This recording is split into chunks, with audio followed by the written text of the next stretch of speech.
Su mente torturada es un fiel reflejo del infierno.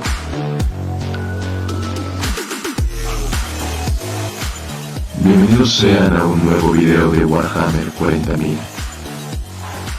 Hoy hablaremos de Ezequiel, custodio del libro de la salvación.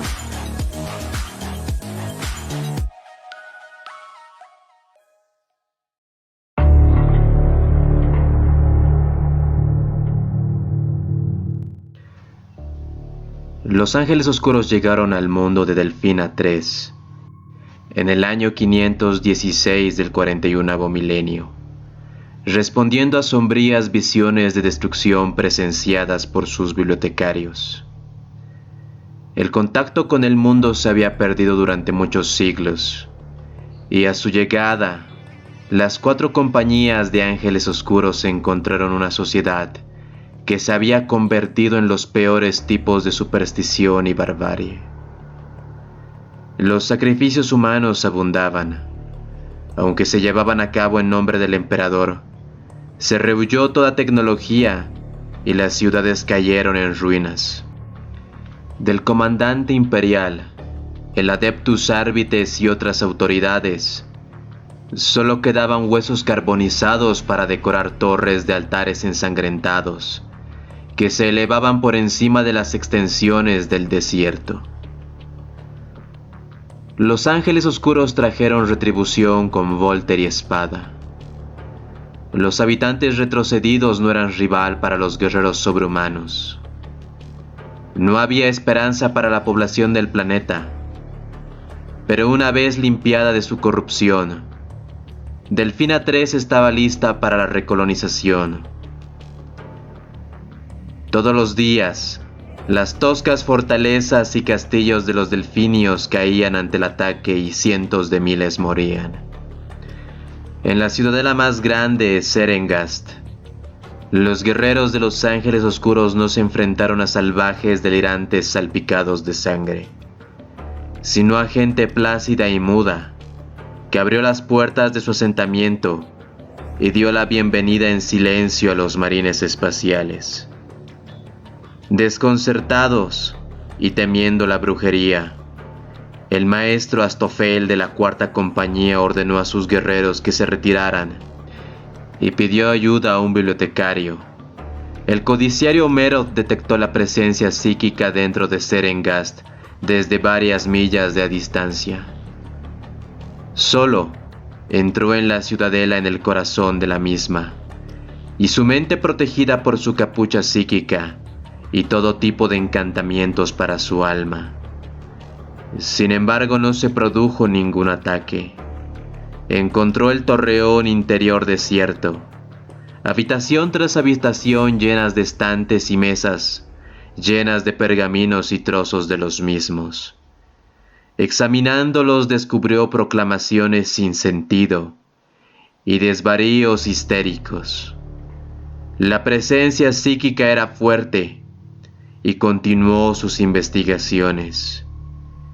En la mazmorra más profunda, dentro de una mazmorra sin luz, Meroth encontró a un niño terrano de no más de 10 años, encadenado en el suelo, cubierto de paja sucia. Su carne estaba marcada por símbolos y cicatrices. El potencial psíquico del niño era evidente para el bibliotecario, como su estado de degeneración. Un latido espectral en su vista psíquica. Pudiste matarlos a todos, le dijo Meroth al niño, adivinando correctamente que había sido él quien había pacificado a la gente de arriba. Los locos garabatos ahora adquirieron un tono más siniestro. Transcripciones de los desvaríos del niño torturado, relatos de visiones arrancadas de él con hierro candente y espada. ¿Por qué soportaste esto? El chico miró a Meroth con sus ojos marrones oscuros, su mirada envejecida más allá de sus escasos años. Vi venir la salvación en alas de fuego. Ahora está aquí. El niño que se convertiría en Ezequiel se sometió dócilmente a todas las pruebas y tormentos que los capellanes y bibliotecarios le infligieron, sin protestar ni una sola vez mientras buscaban alguna debilidad física, mental o psíquica en el capullo, que lo hiciera inadecuado para la transformación en un marín espacial. Aunque físicamente debilitado, era genéticamente ideal y pasó a la 10ª compañía para su entrenamiento e implantación. Después de largos años aprendiendo el oficio del guerrero y la disciplina mental para perfeccionar su potencial psíquico, a Ezequiel se le presentó un desafío final. Para ser admitido de la 10ª compañía a la biblioteca, tuvo que enfrentarse a la prueba. Un bibliotecario veterano ahondaría en sus pensamientos más íntimos, para visitarlo con los peores terrores que jamás había temido. Solo sobreviviendo a este asalto mental, Ezequiel demostraría ser lo suficientemente fuerte como para convertirse en bibliotecario. Fue Merod quien se ofreció como voluntario para realizar las pruebas de su alumno, llevándolo al pozo del santuario en lo profundo del corazón de la roca, en una cámara llena de runas protectoras y matrices psíquicas de cristal. Comenzó Merod la prueba. Ezequiel no se resistió en lo absoluto, pero abrió sus recuerdos para que el bibliotecario los viera. La mente de Merod tocó por un breve momento, experimentando un pequeño fragmento de lo que le había sucedido al pequeño. Merod aulló como una bestia herida de la vieja Caliban y se derrumbó. Le tomó 80 días solares recuperarse, durante los cuales Ezequiel esperó pacientemente la evaluación de su mentor. Merod nunca habló de lo que había encontrado en los recuerdos del niño, sino que simplemente declaró que Ezequiel era apto para el puesto de bibliotecario, pues mencionó que no había ninguna pesadilla que los bibliotecarios pudieran infligir a Ezequiel, que él antes no hubiera vivido, soportado y superado ya. Era evidente que Ezequiel era uno de los psíquicos más poderosos por naturaleza que los ángeles oscuros habían reclutado jamás. Fue ascendido al rango de codiciario inmediatamente, pasando por alto al Lexicanium, y en 10 años terrestres había alcanzado el puesto de epistolario, superando a Merod, que se había esforzado por enseñarle. A pesar de su evidente poder, o quizás debido a él, Ezequiel siempre fue tratado con cierto recelo por parte de los ángeles oscuros que luchaban junto a él. Un niño con el poder de un semidios. No se pronunció ningún rumor abiertamente, pero los hermanos de batalla del capítulo se enteraron de sus orígenes y del incidente con Merod, aunque nadie se atrevió a pensarlo en presencia de Ezequiel. Se preguntaron qué tipo de mente se escondía detrás de esos tranquilos ojos marrones, de esa mirada tierna. ¿Qué clase de niño podría haber sufrido como Ezequiel, sin volverse loco? Ezequiel demostró ser más que capaz en la batalla, y aunque sus hermanos de batalla tenían recelos, no los devolvió, mostrando una lealtad y respeto por sus compañeros ángeles oscuros, que solo los enervó aún más. Si bien estaban ansiosos por beneficiarse de las tormentas psíquicas que él podía desatar en el campo de batalla, siempre desconfiaron de mantener su compañía fuera de la guerra. A Ezequiel no le importó en absoluto, y pasó las pocas ocasiones de paz que tenía estudiando y meditando en el librarium. Ezequiel se ganó la confianza de sus compañeros, y si no de toda su compañía, en Sularian Gate, algo que perduraría en la memoria de los hermanos de batalla del capítulo, y es aclamada como una de sus mayores victorias de los últimos 500 años. Pues en el año 949 del 41º milenio, el Wag del señor de la guerra orco Groblovnik había capturado las extensas fábricas del Argentotarum, arrasando las ciudades colmenas de Kolorn, acuchillando las llanuras y los bosques de Samarovriva, y saqueada los templos del mundo cardinal de Reminius, matando y esclavizando a miles de millones. En el mundo de Honoria, las fuerzas del imperio se unieron para hacer frente a la marea de pieles verdes que se avecinaba, mientras que la armada imperial envió una flotilla para interceptar los cascos y barcos de Groblovnik. Los regimientos del Astra Militarum de Vostroya y Mordia se reunieron junto con los Esquitari del mundo Forja de Atanix Triumvare. En respuesta a las solicitudes de ayuda, los Ángeles Oscuros enviaron su quinta compañía, apoyada por los elementos del Ala de la Muerte y el Librarium. El grueso de los Pieles Verdes se estrelló contra Honoria, al sur y al este de la capital, y avanzó rápidamente, pareciendo apuntar directamente a Aurelianium. Groblovnik no arrojó a sus guerreros descuidadamente a las puertas, sino que pasó varias semanas solares probando las defensas de cada uno. Planificación rara, no vista en otros ataques orcos. Cuando llegó el asalto principal, se dirigió a las puertas de Sularian, y a esta batalla se precipitaron los Ángeles Oscuros en Thunderhawks y Rhinos. Ezequiel fue uno de los primeros Ángeles Oscuros en llegar, y encontró a los defensores casi abrumados, los escudos vacíos de la puerta sobrecargados por extrañas armas de energía, y las torres golpeadas por inmensos cañones. El bibliotecario se sumergió en la lucha en las paredes, a la cabeza de los escuadrones de los Ángeles Oscuros. Su espada de energía mató a los Pieles Verdes con cada uno de sus golpes. Y casi sin ayuda, Ezequiel hizo retroceder a los orcos desde el muro sur, expulsándolos de la puerta con ráfagas de relámpagos y gotas de las llamas psíquicas limpiadoras.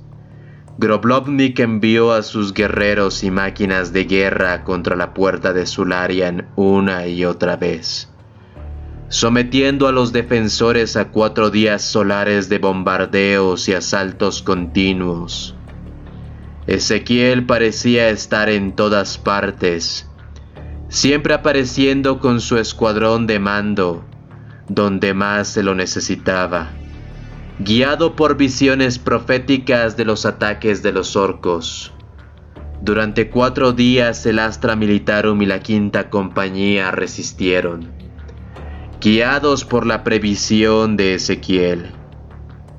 Cuando el sol cayó en el 4º día, las habilidades proféticas del bibliotecario le fallaron. Una bala perdida de un orco rebotó en el parapeto y le dio en el ojo izquierdo, casi penetrando en su cerebro.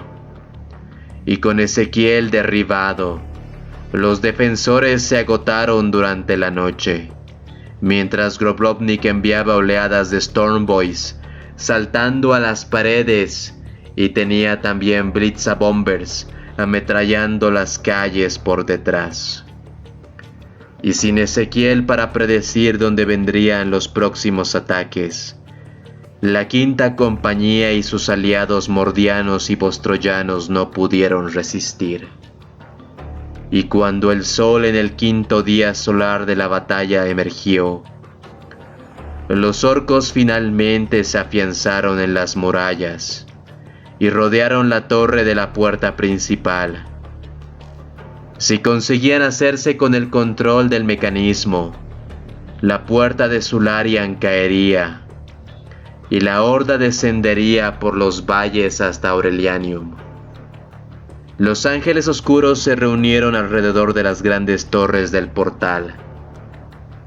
La quinta compañía formó una línea oscura contra la marea verde, que subía por el paso y sobre las paredes. Sintiendo la victoria, el propio Groblovnik lideró el ataque, masacrando a los guardias imperiales y los marines espaciales con un hacha de 2 manos envuelta en fuego. Y justo cuando parecía que los defensores se derrumbarían, Ezequiel llegó a los muros con el rostro aún ensangrentado y un ojo tosco y aumentado recién adherido a la herida que tenía. Los orcos huyeron a su acercamiento. Sus pequeñas mentes se llenaron de visiones aterradoras que abrumaron incluso el poder del Wak, que corría a través de ellos. Aquellos que no corrieron presa del pánico fueron derribados por láminas de llamas doradas que surgieron de la hoja de Ezequiel. Tras el ataque del psíquico, los defensores se unieron a Ezequiel, mientras se abría paso entre la prensa para enfrentarse a Groblovnik. El señor de la guerra, indignado por la cobardía de sus secuaces, apuntó con su hacha a la cabeza de Ezequiel. La hoja llameante chocó contra el filo de la espada del bibliotecario y se hizo añicos. Fragmentos del metal afilado como una navaja se clavaron en la cara del señor de la guerra orco. Muchos de los ángeles oscuros que fueron testigos de la pelea dijeron más tarde que era notable cómo estas astillas irregulares parecían arrancarle el ojo izquierdo a Groblovnik. Cegado, el orco se tambaleó hacia atrás, y Ezequiel tomó su espada con las 2 manos para cortar la cabeza de la bestia de su cuello y arrojarla hacia la horda de pieles verdes. Llenos de temor por el asalto del psíquico Ezequiel, los orcos fueron derrotados por la muerte de su líder. Y desde entonces Ezequiel se ha negado a tener instalado un ogmético más sofisticado. Y hasta el día de hoy, Ezequiel usa el mismo ojo biónico tosco y se niega a que lo reemplacen con algo mejor. Aunque algunos dicen que esto se debe a su absoluta austeridad, al negarse a hacer más uso de los recursos limitados del capítulo. Otros afirman que es una muestra de respeto a los muchos camaradas que cayeron a su lado ese día en la puerta de Sularian. Y tras esta hazaña, el gran maestre del Librarium Danatheum tomó la medida sin precedentes de retirarse de su cargo, volviendo al rango de epistolario para que Ezequiel pudiera ocupar su lugar. La bienvenida del círculo interior fue unánime pero cautelosa. Y por todo esto Ezequiel es el guardián del libro de la salvación, que enumera los nombres de todos los ángeles caídos que han sido recapturados por el capítulo. Este libro tiene profundo significado cultural para los ángeles oscuros, y siempre estará al lado de Ezequiel mientras todavía respire.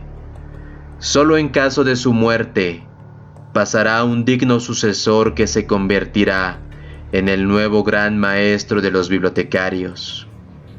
Solo Ezequiel lleva la más terrible de las cargas, porque sobre sus hombros se sientan los pecados de la legión de los ángeles oscuros original.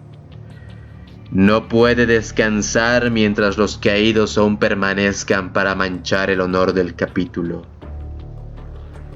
Y posee también la espada llamada el castigo de los traidores, que ha diezmado a sus enemigos por completo con sus dominios de las energías empíreas.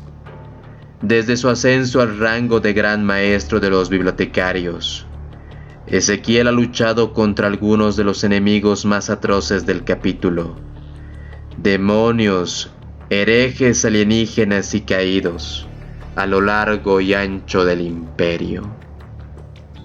Y una de las muchas tareas de Ezequiel es probar la lealtad y dedicación de cualquiera que ascienda al rango de maestro o gran maestro, buscar debilidad y asegurarse de que sean puros de propósito.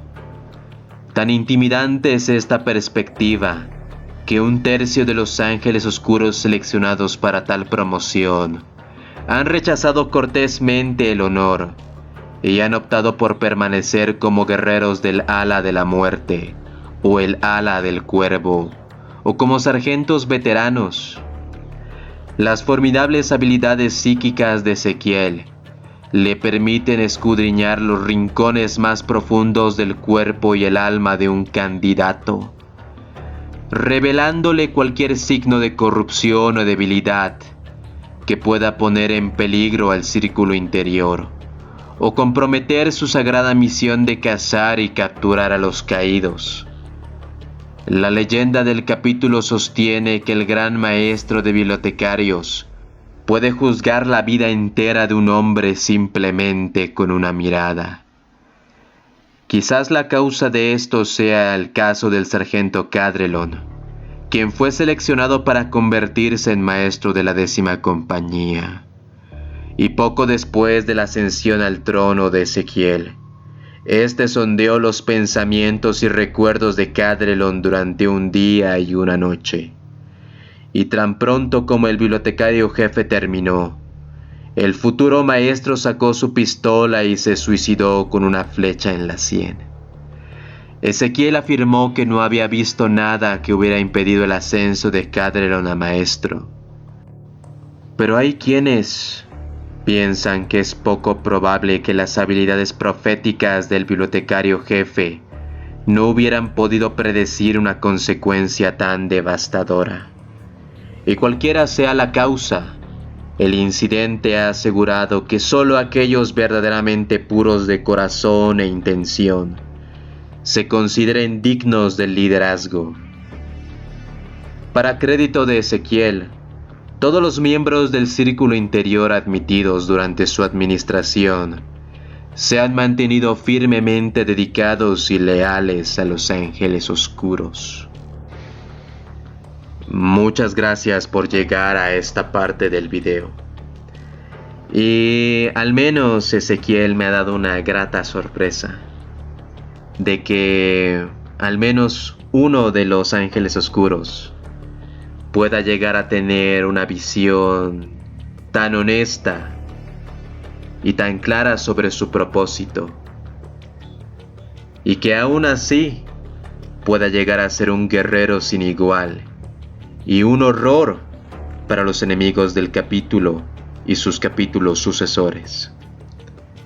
¿Qué les ha parecido este niño de mirada tierna pero terrorífica? Déjenme en los comentarios qué opinan ustedes. Muchas gracias. El emperador protege.